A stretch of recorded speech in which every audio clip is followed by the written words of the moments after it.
My beautiful friends, I am so excited to show you my brand new studio. So let's check it out. Pretty sick, right? Wait, what the f? So after annoying my mom, neighbors, roommates, new neighbors, mom again, and then my wife for the past 15 years, I decided it ultimately would be best to move my drums out of the house. But I'd also like to have my drums within walking distance so that I can play whenever I'd like. So then where can I put my drums that's not just my backyard? And that's when it hit me, the garage. Having a huge space all to myself would be perfect. Okay, actually, this does not look perfect. So where did I start? Well, first I needed to focus on function. If this is gonna be a studio, I'm gonna need electricity. And I don't know how to do that. So after paying my friend's dad to run some wires and outlet boxes, I could check that off my list. Then the next step was temperature control. I live in Michigan and these winters are never kind to me or my drums. So I spent an entire day digging a trench in my backyard to connect to my home circuit breaker. So then I could hire someone else to install a mini split to offer heat and air conditioning. Okay, now the next thing on the list was noise / keeping temperature in the studio. I mean, garage. And that's where insulation came in. Lots of it. Fiberglass sucks. Then cue my very limited skills from working in construction and installing drywall and sanding. Sanding sucks too. Then it was time to paint. Painting's okay. Now with the flooring, I had to get a subfloor with plastic feet on the bottom to raise it off of the concrete. This is ideal for temperature, acoustics, and avoiding any type of wetness on the ground. Then I bought the cheapest flooring I could find to put over that subfloor, and then boom, we have a quote-unquote studio, and that's what it's been like for the past 4 years, until now. All right, so now let me actually show you what the brand new studio looks like. Check it out. Oopsie!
So here it is.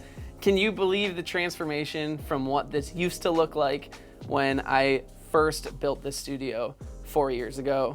I'm thinking it looks super awesome. From a design element and a functionality standpoint, this is what my studio has needed for the longest time. Because this is just a garage, all the sound has been bouncing everywhere, which can sometimes make for cool drum sounds, but my talking audio has always been so reverby. So all of the new design elements that you see here is actually acoustic treatment from Audimute. They came in here and just completely revamped my studio. So all the cool texture that you see right behind me is actually just these little strips that were incredibly easy to install, and it's all made out of recycled paper. So it's not fiberglass, it's not bad for you, it's totally eco-friendly, and it's really awesome. And then the smooth part is called acoustic color. I just chose black to kind of have a different texture. And then I also put those all in the ceiling here as well, and you can't see them at all, which is super awesome.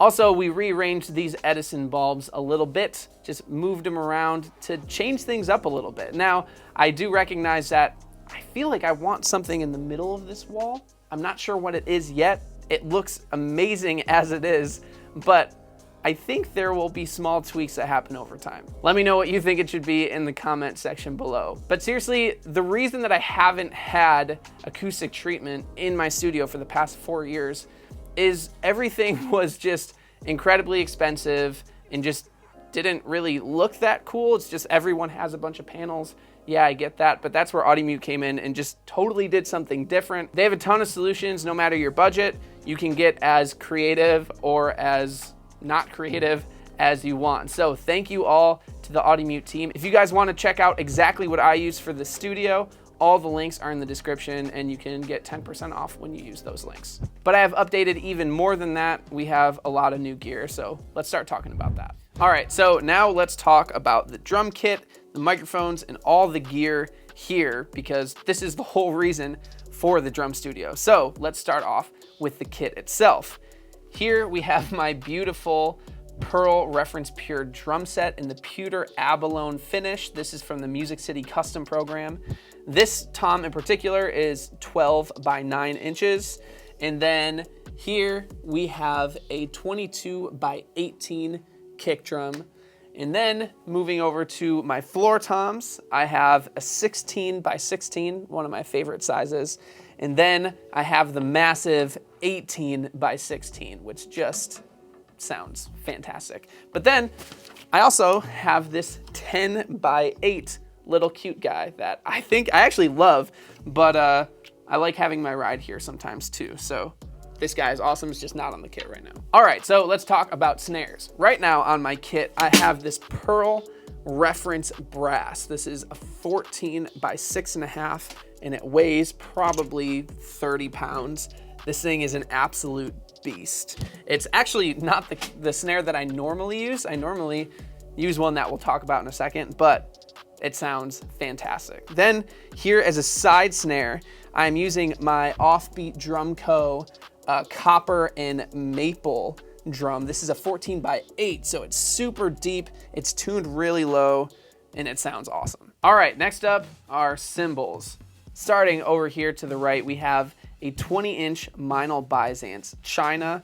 This is what I use in all my touring, and it is just a monster. Then we have my special stack. This is what I use for touring, for the studio, for everything. So on the bottom, we have the 16-inch extra dry China with the holes drilled in it. The only way to get this is actually through the Matt Garska Fat Stack.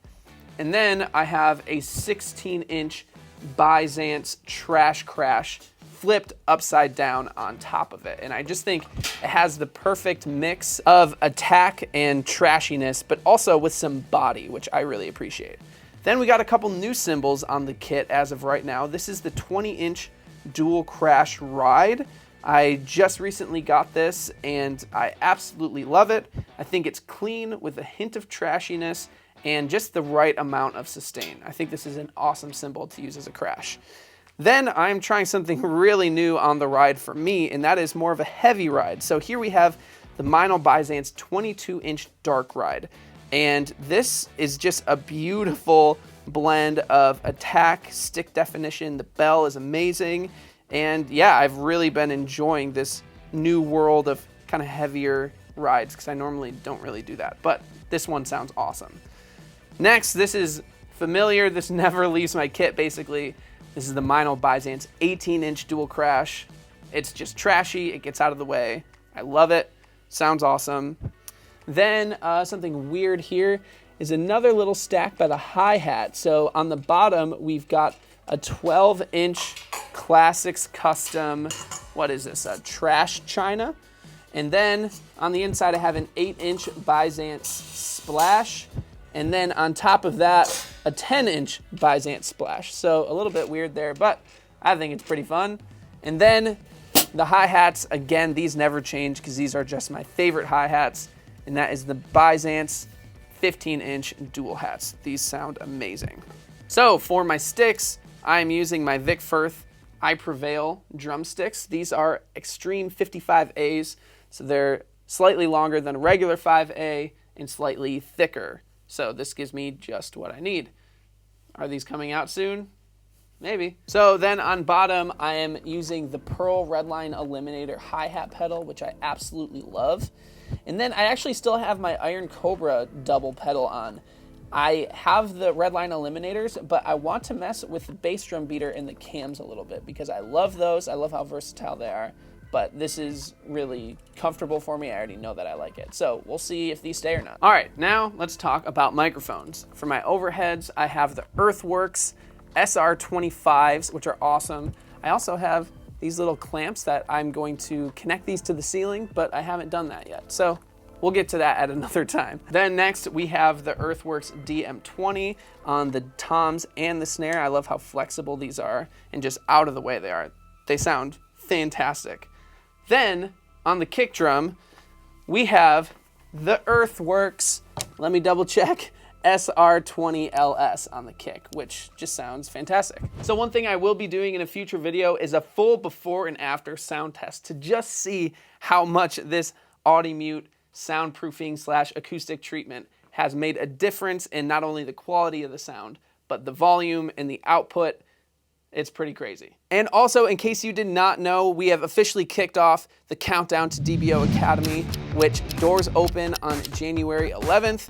And with that in mind, I'm giving you a free course, starting off with the Hand Speed Challenge. This is a totally free 5-day course that will improve your hand speed in just 5 days. So click up here to get instant access to that. It's totally free, and mark your calendars because DBO Academy opens on January 11th, and it is going to be awesome. Now back to the studio. All right, so this is a look now too that I absolutely love. I think it's really awesome. But now let's talk about my recording setup and my interfaces. So before, I just had a PRESONUS Fire Studio that they don't make anymore, and it was just set on top of a floor tom case in the most janky way possible. So the way that I fixed that was I bought a rack unit on wheels, which is very nice. And then I bought 2 new interfaces to put in those rack units so that I can have more microphones on my drum kit. And then the beautiful thing about this rack is I threw in some drawers so that I can have a space for all of the random stuff I have lying around. Then behind me here, this is really cool and somewhat pretentious. I have my 2 Grammy nominations framed, as well as the I Prevail Platinum record. That's just something, that's 3 things that I never ever thought I would have with my name on them or have in a studio like this. So that makes me feel happy. Right here to my right, this also makes me feel very happy because this is a snare wall. And more than that, it's actually something that holds all of my hardware as well. My drum hardware was laying everywhere beforehand. I also have a really cool off-screen here section for all of my drum heads. And I just put a little cowbell mount there to hold them all into one place. And then underneath I have my kick pedal cases and my microphone cases as well.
All right, so over here we have some camera storage / charging station. So let's start all the way on the bottom. Here we have our camera cases, very important. Then we come up one, we've got all sorts of chargers for batteries, for lights, for monitors. This is all helping me make sure that everything is always charged. Then coming up, we have a few cameras. So here we have a GoPro Hero 3 Plus. This doesn't work anymore, so this is strictly for visual purposes. We have the Canon 5D Mark III. This is one that I used in a lot of my older videos. I still use this one. This is actually just an original GoPro, again, decorative purposes. And then here we've got the Canon SL2. It's a really great vlog camera. It's pretty cheap as well. So yeah, this is a pretty cool one. And then moving up, we have some lenses, but not many. Here we have the Canon 24-70 4.0. It's pretty good. That's all.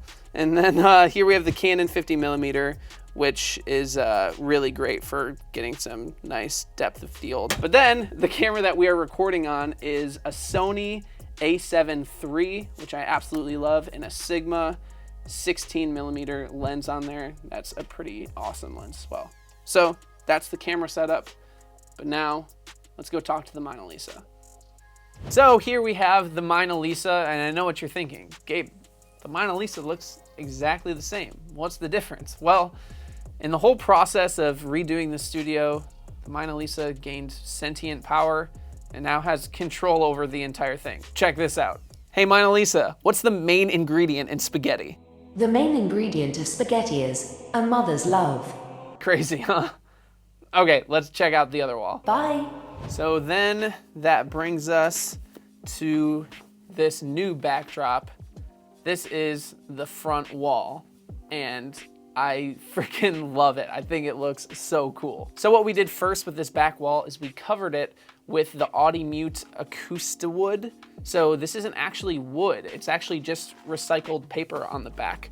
So it's nice and squishy, and it has completely controlled this room, so everything just sounds really clean. And then I put up these acoustic panels, but kicked them out from the wall slightly and put LEDs behind them so that they have this really awesome glow. And then I just pinned a couple really awesome MEINL symbols on top of each panel. And then finally, I would like to reveal to you the new DBO logo. It is a bass drum with a stick play button in it, kind of representing all things drum beats online. It makes sense in the logo. You get it? Before, this used to just be a plain, boring, blank wall, but now I think it looks really awesome. And yeah, there are probably some little tweaks that I might make, like concealing some of these wires, or maybe putting some of this wood on top of this air unit here so it conceals that a little bit more. So the good news is, this is the worst this will look, but I think it looks pretty sweet so far. So the new logo and the new studio represents so much more to me than just having a cool space. When I first started Drum Beats Online, my goal was to just try to help rock drummers get better. But over time, I have been able to create a path that is actually working and helping drummers of all levels create serious progress in a short amount of time. I do this through DBO Academy, where I am seeing students double their hand speed in as little as a month, and they're able to be placed wherever they're at and get a custom path to help them become a master drummer so that they can feel confident performing in front of friends and family, performing on stage, or creating their own online drum videos, all with an incredibly positive and supportive community that helps them each step of the way. And now I would love to invite you into that experience to start making real progress with your own guided path. Doors to DBO Academy open January 11th. You can join the waitlist right up here and be first in line. So this is the brand new studio space. I'm so excited about it, and it's just as much yours as it is mine, because you are going to be seeing it in all of my videos moving forward, and I'm super excited about that. So thank you for joining me in this journey. Thank you to AudiMute for everything. Make sure to check out those links below for 10%. Thank you again, guys. You are awesome. Stay true, and I will see you very soon.